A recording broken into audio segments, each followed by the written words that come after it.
ગુજરાતનો આવાજ।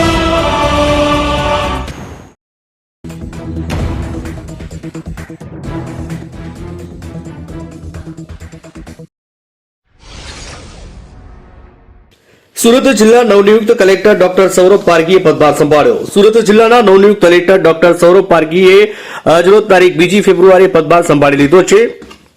સૌ અધિકારીગણ, કર્મચારીગણ અને મુલાકાતીઓએ નવનિયુક્ત કલેક્ટરને મળીને શુભેચ્છાઓ પાઠવી। કલેક્ટરે જિલ્લા સેવા સદન ખાતે જિલ્લા વહીવટી તંત્રના અધિકારીઓ સાથે બેઠક કરી પ્રાથમિક પરિચય કેળવવા સાથે સુરત શહેર જિલ્લા વિશે વાકેફ થયા હતા। તેમણે જિલ્લા સેવા સદનની વિવિધ કચેરીઓ, વિભાગોની મુલાકાત પણ લીધી હતી। મૂળ મહારાષ્ટ્રના વતની ડોક્ટર સૌરભ પારગી 2011ની બેચના આઈએએસ અધિકારી છે। અગાઉ તેઓ ગુજરાત ટુરિઝમ ડેવલપમેન્ટ કોર્પોરેશનના મેનેજિંગ ડિરેક્ટર તરીકે ફરજ બજાવતા હતા।